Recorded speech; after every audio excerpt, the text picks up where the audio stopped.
All right, hi everybody. Welcome back to CHRTC 309, Sociology of Youth and Religion. All right, so in this lecture, we're going to keep talking about our new friends. Maybe some of you are among them, the nuns, right? People who consider themselves nothing in particular when it comes to religion. So yeah, we're going to go from there. We're going to keep going, talking about who they are, what they look like, and some trends with them. Okay, so there are a couple of factors that we can think about as potentially something that may eventually end up slowing down the growth of the nuns.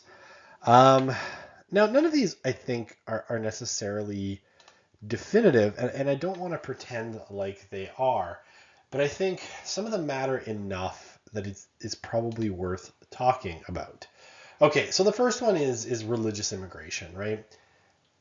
It's pretty clear um, that the West, in a lot of ways, are something of outsiders in terms of trends, right? That in general, we are less religious in the West than most other places in the world. As our kind of inherent birth rates in the West continue to fall, we will continue to need, in order to keep our populations from shrinking and therefore, basically our societies and our economies from contracting as well, we're going to need people from other parts of the world. And if those places are more religious than the West, likely as we bring people over from those places, we're going to be bringing in people that are somewhat more religious. So, immigration could potentially, slow the growth of the nuns. And I mean, this is almost certainly the case in the United States as regards Catholicism, right? We think about, say, Catholicism in the United States. It's a religion that, and we'll see this a little bit later, when we're talking about the nuns. Um, Catholicism loses a very, very large number of young people, right? We said, somewhere around, 40%, of those, almost half of people raised in Catholicism ultimately leave. Now, this would be, relatively terminal um, for a religious group, right? And if Catholicism probably were left to its own devices and had no replacement populations coming from around the world, it's almost certain that Catholicism numbers would look not altogether different from, say, the main line, right? The Protestant main line, kind of really quickly dropping numbers. However, Catholicism has been buoyed in the U.S. and I think in Canada to some extent, though less, by having immigration from places um, like the Philippines, right, and in Canada, or like Latin America in the case of the U.S., right? A lot of Latin Americans are Roman Catholics. That is changing a little bit. But at very least, right, the number of Roman Catholics in the U.S. has been supported, held up, and its decline has been slowed by immigrants coming in. Now, this is not necessarily super durable, right? Um, so what I have on the slide here is only 17% of those born abroad say they have no religion. Okay, so less, and certainly less than the percentage, of the young people today in Canada that consider themselves nuns. Um, but, a couple generations on and through the assimilative processes of society, the children of immigrants and their grandchildren certainly are not looking any more religious than than kind of native-born Canadians or Americans, right? So the bump or the slow is probably temporary, and unless particular religious groups are able to address their retention problems, then this is probably not going to slow things for long. If anything, it's going to provide more people that can be sort of deconverted and start to identify as religious nuns. Um, okay, so I mean, basically the takeaway, right? Second generation Canadians have similar rates of dissimilation from third plus, right? Which means that immigrants might help slow it for a while, but it's probably not going to like re-religify our societies in any meaningful way. Religious non-emigration, right? This is a sort of theory, I think, it almost more of the Trump years, that the more liberal-minded people tend to be nuns, and they are more likely to, say, want to move away from places that are particularly religious or dominated by, say, a religiously aligned political party. From this, we have, American nuns are overrepresented amongst those who move to Canada. So of Americans moving to Canada, more of them are nuns than the population of the U.S. in general. And yeah, young people are typically, more motivated to move. They're more able to. They have fewer attachments. And so it's possible that nuns from, say, the US might emigrate to other places that they find friendlier, Canada being one of them. And then this last one. This last one I think is really interesting. And in a sense, I don't know what to make of it. But it's pretty straightforward, right? So when we talk about fertility, one thing that we can say, right, we look at these numbers here. We talk about, say, sorry, I'm just trying to grab a highlighter so I can highlight something here. Oh, it's not. There we go.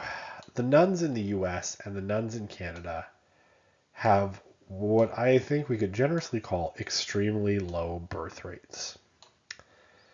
Okay, so if we're, kind of talking in general terms, if we want to have a population that is at least keeping steady, right? And I'm sure you've heard this number. Basically, the number is, sorry, I'm messy writing here, 2.1 children per woman, right? That is how many children per woman you need for a population to just remain steady, right? No growth, no shrinkage, just steady. So what we see with the nuns, right? There's nothing in particulars, is that they have an extremely low birth rate, right? The birth rate is catastrophically low, so low that, left to its own devices, at basically 1 in the US and 0.91 essentially in Canada, you would expect these populations, if they were left alone, to basically half within pretty short order, right? About a quarter of a century, maybe 30 years, you should have about half as many, right? So this is not a population that should be growing, right?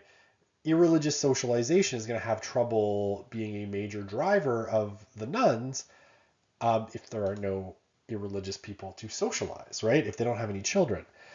When we talk about the affiliated numbers, they're a little bit better, right? We look at, say, the US at 1.8.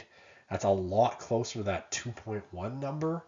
2.1 children per woman. 1.8 is a lot closer, which means that population of people who are affiliated is going to decline a lot slower, still decline.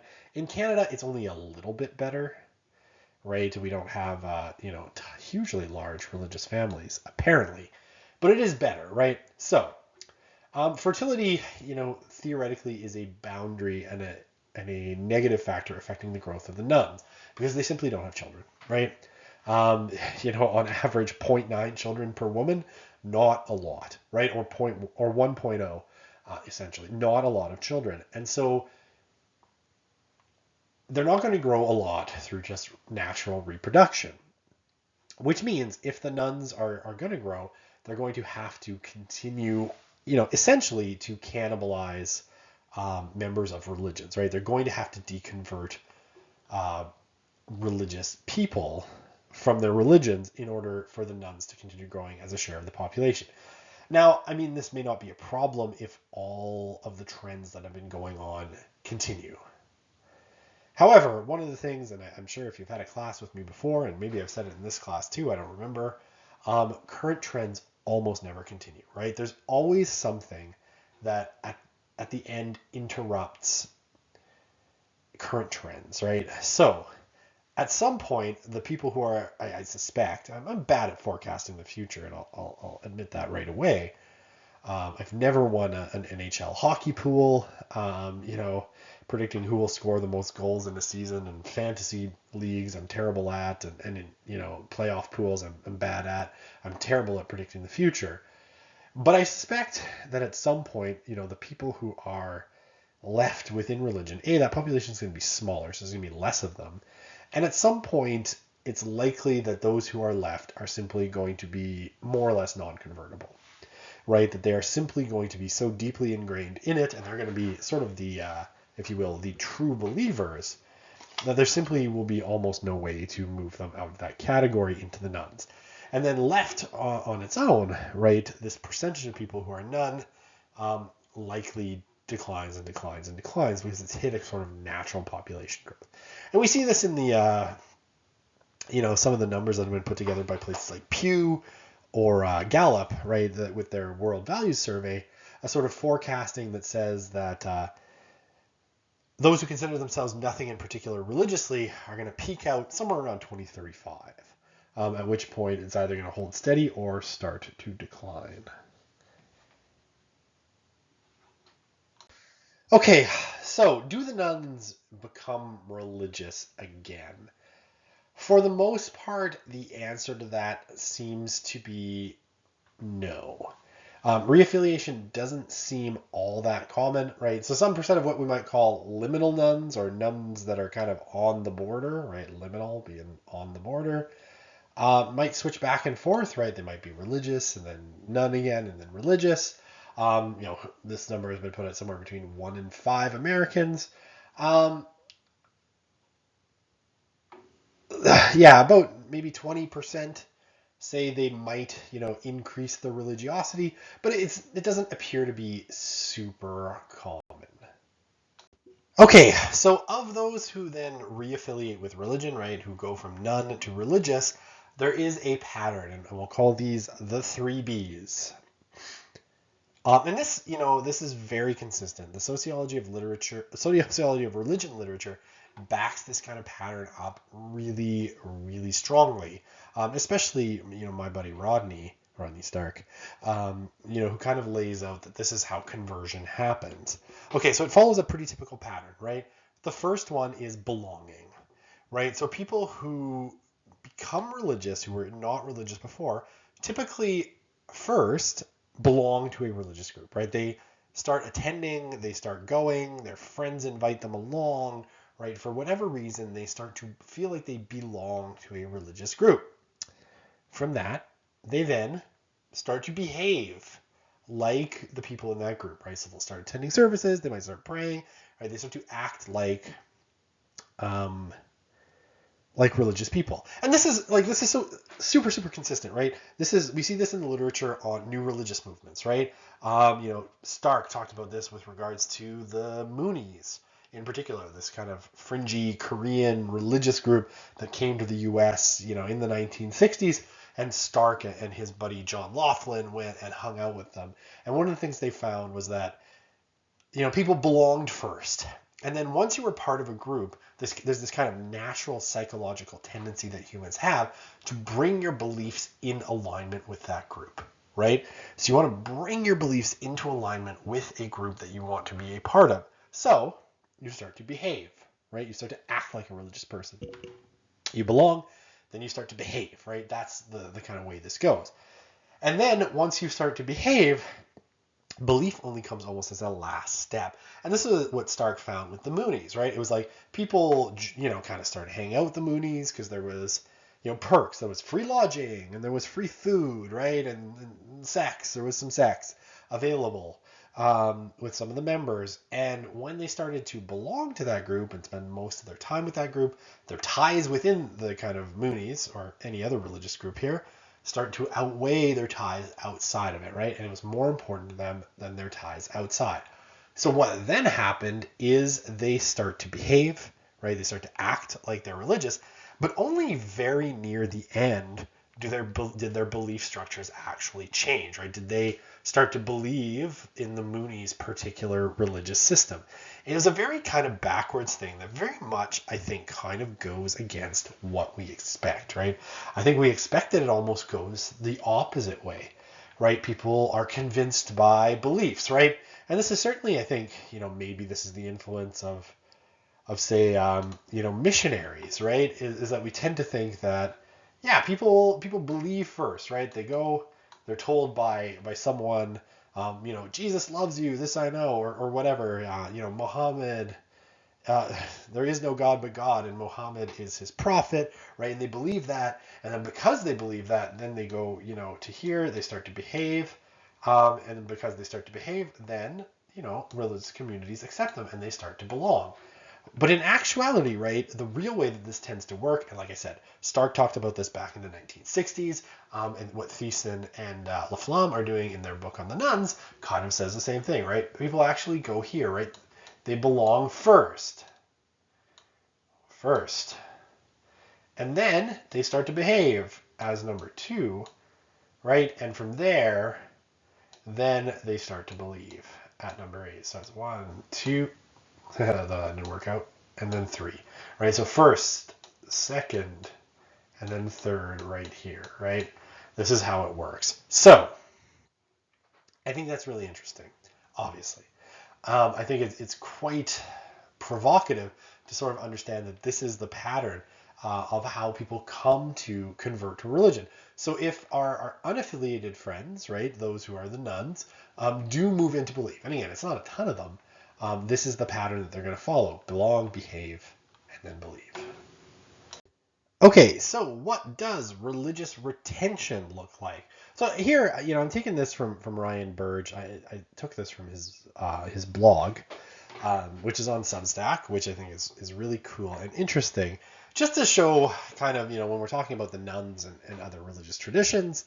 I almost should have put this in religious landscape, but I wanted to put it in the nuns, to show you a couple of things, right?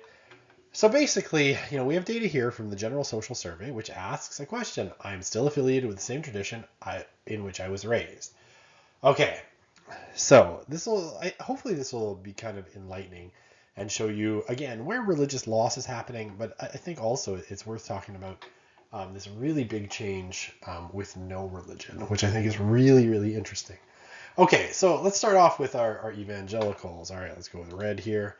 Evangelicals, right? In the 1970s, about 80%, right, 78% of those who were raised evangelical said they were still affiliated with the same tradition. That number has declined ever so slightly today, right, as of 2018, right, to about 73%. But not a big drop, right? 5% drop, really not huge. The main line, right, looked in the 1970s about the same as our evangelical friends, right, here in orange. So 76% said they were still affiliated. That number had by, 2018 dropped to 58%. Not great. So we see the retention rate is dropping, right? Only about 58% of those raised mainline are still mainline. Now, this is just general population. This isn't just youth. Black Protestants have also seen a big decline, right? 87% of those raised in Black Protestant churches in the 1970s basically said, they who were alive in the 1970s, who'd been raised in Black Protestant churches, said they were still Black Protestants. By the 2010s, the end of the 2010s, it was only 71%. So Catholics, oh my Catholics, pretty bad numbers here as well. Back in the 1970s, the retention rate was about 85%. So 85% of those raised Catholic were still Catholic. By, our moment in 2018, that number has declined to 67%, almost 20% drop in terms of those who, were raised Catholic, still identifying as Catholic. Other faiths, pretty much unchanged, no real change, a small part of the population. The nuns here are the really standout group, right? So, in the 1970s, those raised with no religion, only 36% of them said they continued to have no religion into adulthood, right? Or at this moment, right? They said they still had no religion. By the 2010s, right, that number has improved to 66%. So what we've seen is a huge increased retention of those who were irreligiously socialized, right? Those who were irreligiously socialized today are much more likely to continue to identify as non-religious, right? Like, in the past, almost 2/3 of them would have eventually identified with some religious group, right? They would have shifted from no religion to religion. Now it's basically inverted. It's only a third are affiliating with a religious group, whereas 2/3 now, basically remain non-religious. So we basically had a sort of inversion there. The whole thing is kind of flipped. Yeah, and just another kind of illustration of these retention rates, right? Protestants, had been kind of holding, and it takes a drop, and these are evangelicals, to the point where it's still, kind of close to 80%. A little bit below 80% for Protestants are being retained. Catholics, right, started, in the mid 80s and have dropped, now into, below 75%. And the nuns have just been kind of steadily climbing, retaining more and more of their members. So again, just another way of kind of visualizing this information. Okay, so this is kind of a fun chart. So basically, on the one side here, right, you've got the religious tradition in which people were raised, and at the bottom, the religious tradition as an adult, right? So, right, so these would be, as an adult, basically where you end up, and then as this is the tradition you were raised in. So, interestingly, right, again, we see no religion, 66% of those raised, that's as of the 2018 kind of census or general social survey. Okay, so we'll leave unclassified kind of out of it for the moment because, hard to know what's inside that. Okay, so for no religion, I think this is kind of interesting, right? So about 16% of those who were raised evangelical, right? As I'm reading this, tradition raised in, right? No religion. So they were raised in no religion, right? And their religion as an adult is evangelical, about 16%. Okay? Interesting, right? About 16% of those raised in no religion ended up as evangelicals. No people who were raised Jewish ended up as evangelicals. We have no data. Of those raised Catholic, about 9% end up evangelical. Of those raised Black Protestant, about 9% end up as evangelicals. Those raised mainline, about 14% end up as evangelicals. And of those raised evangelical, about 73% remain. Interesting, right? Okay, the main line, you see that the main line in lots of ways is kind of giving up lots of people, right? So those raised in the main line, right, about 58% of them remain in the main line. And here I think, 14% of them end up evangelical, no Black Protestants, a few end up Catholic, a few end up in other faces, but a pretty, I think, solid 20% become nothing in particular, right? Okay, Black Protestants, again, 9% become evangelicals, 2% become mainliners, 71% stay Black Protestants, 2% become Catholic, 1% become Jewish, so probably your Black Hebrew Israelites, I'm assuming, and about 13% become nuns, right? All right, Catholics. Here, again, is a pretty solid number. 9% end up in evangelicals, a few go to the main line, 67% stay Catholic, 3% go to other faiths, which is fun. And again, a pretty epic 17% end up as nuns. So we see really strong contributions to the nuns here from Catholics and mainline Protestants. Black Protestants contributing quite well as well. I mean, evangelicals is not nothing, although technically more, a larger percentage of non-religion is ending up as evangelical. So it's only about a 3% gain. And then 66%, where was I? I was talking Catholic. Yeah, Catholics, people who are Jewish, right? A solid 13% end up as nuns, but 82% stay Jewish. Not necessarily surprising. And then no religion, right, has this really strong retention rate. It's still, it's about the same as the Catholic retention rate, and better than the mainline rate. So I think, what's interesting here, right, evangelicals in lots of ways seem to kind of hold their own, right? They're retaining their members fairly well. Almost 3/4 remain evangelical.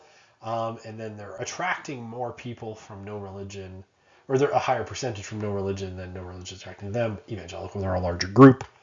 So probably, the overall number is either about the same or a little bit larger of evangelicals leaving for no religion. Okay.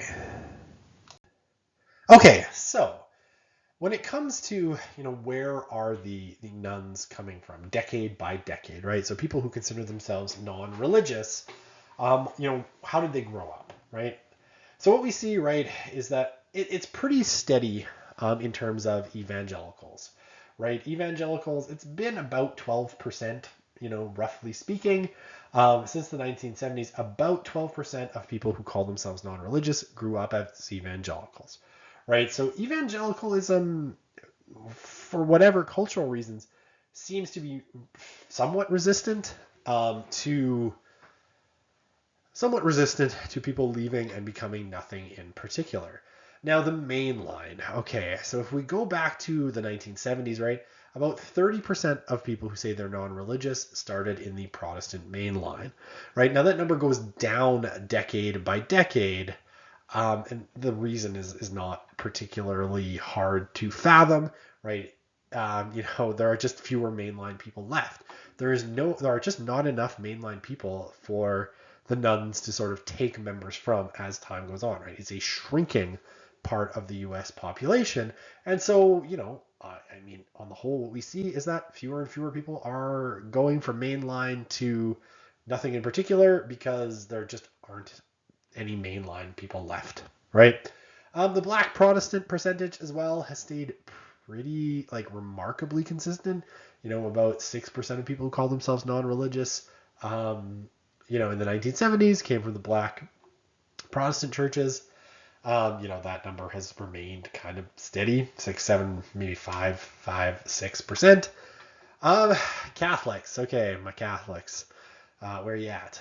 Almost a third of people who, and this is, pretty consistent across, 5 decades, people who thought of themselves as, or who raised as Roman Catholics, end up identifying as nothing in particular, right? Now, given that Roman Catholics have made up, at most about 20% of the American population at their kind of peak, what we can see is that there's an over-contribution of Roman Catholics to the nuns, right? A pretty significant ones. Other faiths, right? Not a big growth. And what we see is that more and more of the nuns as a percentage are cradle nuns, right? They are basically nuns who were raised as nuns and who continue to identify as nuns to this day.